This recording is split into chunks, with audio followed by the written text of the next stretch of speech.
정순정이에요. 해대병원 소아과에 진료 예약하고 오지 않은 사람. 그런데 정순정이 해대 요양병원에서 사망했어요. 정순정이요? 강화도에서 식당을 하는 정순정의 지인이 한진태에게 순정의 아이 이름이 우리라고 했습니다. 한진태가 채우리에 다친 손을 감싼 손수건에 묻은 우리의 피와 김마리의 칫솔로 두 사람의 유전자 검사를 하려고 하며 부들부들 떨고 있습니다. 아니어야 해. 아니어야 해. 현우가 아니어야만 해. 한진태가 주문에 가까운 헛소리를 짓거립니다. 한진태는 현우의 방을 사람을 불러서 다 치워버리는데요. 김마리가 채우리에게 현우의 블록을 보여주려고 하는 걸 가까스로 막은 한진태는 초조해지기 시작했습니다. 김마리가 아무도 모르게 채우리를 불러서 현우의 레고를 보여줄까봐 선수를 친 건데요. 한진태가 김마리가 정순정의 마지막 행적까지 추적해오자 공격적인 행동을 한 거죠. 한진태는 궁지에 몰리기 시작했고 김마리의 30년간의 긴긴 어둠은 채우리의 내고 구급차를 보며 아들 현우를 찾을 빛나는 시간에 들어섰습니다. 김마리와 채우리는 같은 꿈을 꾸기 시작했습니다. 한편 진나영은 한진태가 서재 서랍에 숨겨놓은 정순정의 진료기록지를 스캔했는데요. 진나영과 한진태가 악당끼리 작당 모의를 하든 진나영이 채우리가 현우라는 걸 알고 한진태를 협박하든 두 사람은 곧 맨몸으로 해들가에서 쫓겨날 거라고 생각합니다. 구독과 좋아요는 저에게 큰 힘이 되고요. 리뷰 시작하겠습니다. 김마리의 복수가 시작되면서 한진태와 진나영이 손에 움켜쥔 해대병원과 해들가 차기 안주인 자리를 놓치지 않으려고 발악을 할 텐데요. 장영사가 정순정의 해들 요양병원 입원 사실을 밝혀냈고 김마리가 정순정의 진료기록지를 훔친 사람이 한진태 해대병원장이라는 걸 알았을 거라고 예상합니다. 김마리는 현우를 잃어버린 후 신경쇠약과 불안에 시달리고 있지만 한진태의 가스라이팅에 의한 세뇌받은 가짜 장애일 가능성이 더 높아 보입니다. 한진태가 김마리를 신경쇠약과 불안장애로 몰아서 모과장에게 교묘하게 입원 치료의 필요성을 설득하는데요. 모과장이 환자의 의지가 중요하다면서 말려들지 않습니다.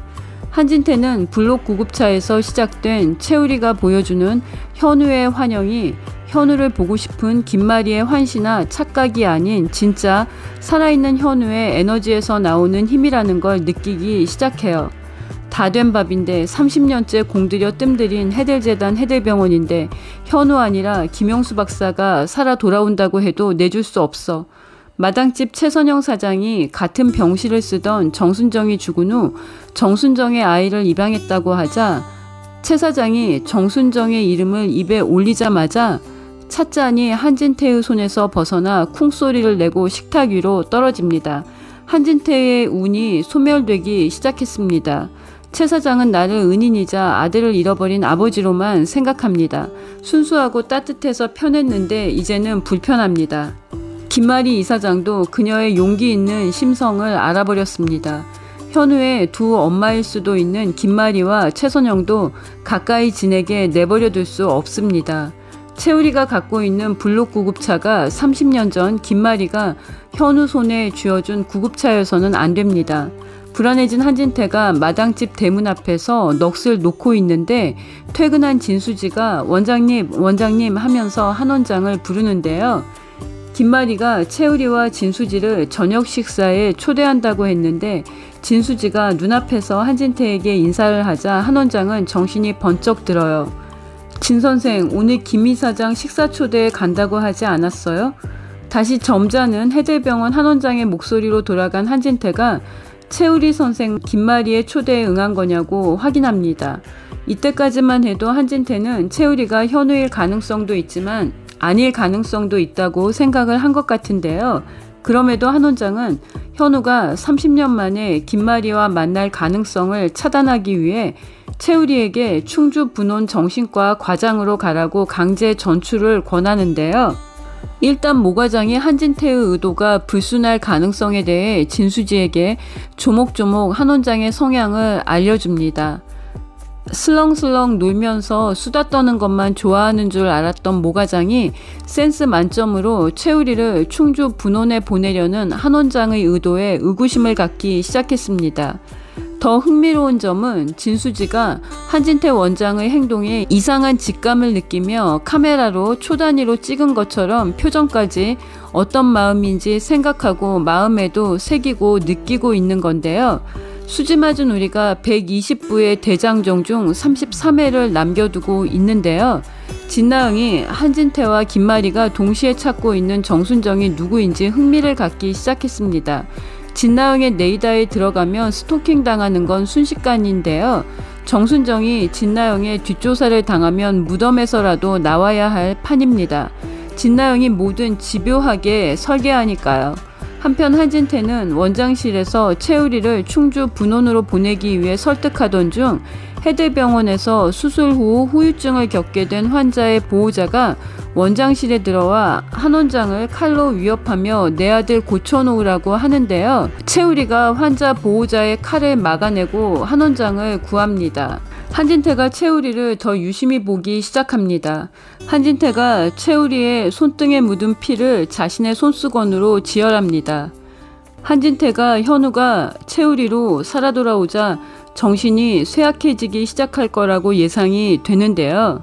30년간 해들병원을 갖기 위해 몸부림을 쳤는데 진짜 해들재단 주인이 죽었어야 할 해들재단 왕이 귀환하는 걸 눈앞에서 확인하고 해들병원은 내 거라고 발악을 할 것 같습니다.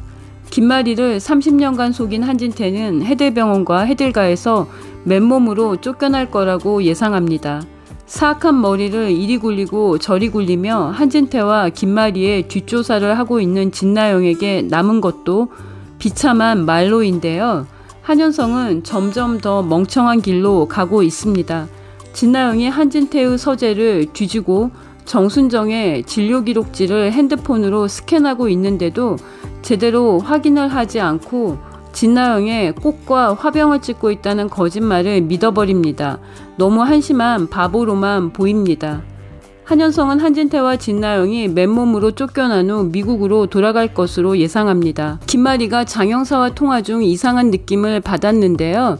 진나영이 노크도 없이 들어와서 김마리가 장영사와 통화하는 걸 다 엿듣고 있었습니다. 어디서 배운 버릇이니? 노크했는데 어머님이 못 들으신 거예요. 일부러 인기척을 하지 않은 게 보이는데 술술 거짓말도 잘하는구나. 지난번에 서재 앞에선 뭘 엿들었니? 경고하는데 다시는 이런 행동 하지 마. 진나영은 김마리의 방을 나와 골똘히 생각에 잠기는데요. 엿듣지 말라는 김마리의 경고는 들을 생각도 없습니다. 아버님이 어머님을 신경쇠약과 불안장애로 집중치료받게 하실 거라는 얘기를 한현성이 했습니다. 한현성은 진나영에게 어머님이 예민하고 날카롭게 대해도 조금만 참으라고 했습니다. 진나영은 속으로 쾌재를 불렀는데요.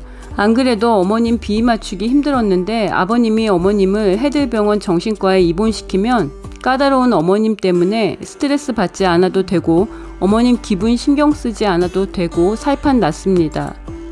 어머님 정신과 입원하면 엄마 장여사를 불러서 소고기 파티할 생각입니다. 2층 현성씨 형 방도 빨리 치우고 콩이방으로 만들어야 하는데 어머니가 걸림돌입니다. 그런데 아버님과 어머님이 같은 사람을 찾고 있습니다. 어머님도 정순정을 찾고 있는 것 같아 지난번 아버님도 분명히 정순정이라고 2번이나 말했어. 진나영이 엿듣기 신공으로 정순정과 채우리의 관계까지 알아내고 한진태가 채우리와 김마리의 유전자 검사를 하고 그 결과가 두 사람이 99.9% 모자 관계라는 것까지 집안에 앉아서 다 알아내면 해들과 전부가 진나영에게 놀아나는 건데요. 한현성이 진나영을 가까이에서 제대로 볼 시간이 많은데도 아직도 거짓말 돌려막기 신공을 모르고 있는 게 문제입니다. 김마리와 한진태는 진나영이 자신들을 염탐하고 있다는 걸 느끼기 시작했습니다. 진나영은 곧 자기 꾀에 넘어가서 한진태에게 해들병원 지분을 받아내려고 하거나 김마리가 현우를 만나는 걸 방해하다가 망하는 수순으로 가는데요. 최선영이 직감을 찾아서 김마리가 외롭게 아들 현우를 찾고 있는 걸 도와줬으면 좋겠습니다. 최선영이 김마리와 현우가 만나는데 적극적인 역할을 했으면 좋겠는데요. 최선영보다 진수지가 정신과 의사로서 사람의 심리를 간파하고 행동을 통해 관찰하는 능력이 뛰어나서 더 촉이 좋은 것 같습니다. 최선영은 진수지가 그린 채우리를 보고 우리를 파양하기로 결심합니다. 선영이 채우리와 함께 정순정의 납골당에 가는데요. 납골당에서 파양 결심을 전할 것으로 예상합니다. 김마리가 정순정의 진료 기록지가 사라졌다는 걸 장영사에게 알리는데요. 장영사가 현우 실종 사건에서 가장 이상했던 게 증거들이 너무나 깨끗하게 흔적도 없이 사라져갔다고 범인이 내부자일 가능성을 의심했다고 말할 것으로 예상이 됩니다. 김마리가 한진태 원장에 대한 의심을 본격적으로 하게 될 것 같습니다. 김마리의 복수를 기대합니다. 구독과 좋아요는 큰 힘이 되고요. 저는 또 다른 리뷰로 돌아오겠습니다. 시청해 주셔서 감사합니다.